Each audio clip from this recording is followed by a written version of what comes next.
MB news Jalore विशेष report. शीतलहर से कांपा मारवाड़। मारवाड़ के अधिकांश हिस्सों में कड़ाके की ठंड ने जनजीवन प्रभावित किया। मारवाड़ इलाके समेत राजस्थान के कई हिस्सों में इन दिनों शीतलहर और सर्दी का प्रकोप तीव्र रूप से चल रहा है, जिससे लोगों का जीवन प्रभावित हो रहा है। राजस्थान मौसम विज्ञान केंद्र के ताजा आंकड़ों के अनुसार राज्य के कई शहरों में तापमान में लगातार गिरावट दर्ज की जा रही है और शीतलहर की स्थिति बनी हुई है। कड़कड़ाती ठंड का दौर। राजस्थान के कई हिस्सों में न्यूनतम तापमान रिकॉर्ड रूप से गिरा है। बीकानेर में लूनकरानसर जैसे स्थानों पर रात का पारा लगभग 0.3 डिग्री सेल्सियस तक पहुंच गया। यही नहीं, अरावली की पहाड़ियों पर भी तापमान बहुत कम दर्ज हुआ है, जिससे स्थानीय किसानों और ग्रामीणों को कठिनाइयों का सामना करना पड़ रहा है। मारवाड़ क्षेत्र में असर।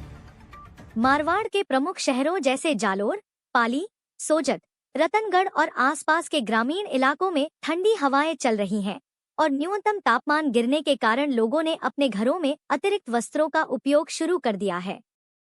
सुबह शाम की समय पर तापमान में गिरावट ने खेतों और पानी की टंकियों पर भी बर्फ के समान जमावट को जन्म दिया है, जिससे किसानों के लिए काम करना अधिक कठिन हो गया है।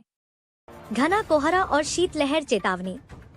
राजस्थान मौसम विभाग (आईएमडी) ने कई हिस्सों में कोहरे और शीतलहर के कारण चेतावनी जारी की है और खिड़कियों के पास हीटर और अतिरिक्त कंबल रखने की सलाह दी है।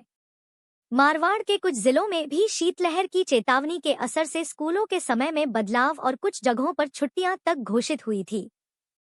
किसानों और सामान्य जनता को दिक्कत। सर्द हवाओं और कम तापमान की वजह से खेतों में पानी जमने लगा है, जिससे फसलों को नुकसान का खतरा बढ़ गया है। सुबह शाम के समय यातायात में भी कोहरे के कारण कठिनाइयां आ रही हैं और लोग सामान्य कार्यों के लिए घर से कम ही निकल रहे हैं। मौसम विभाग का अनुमान।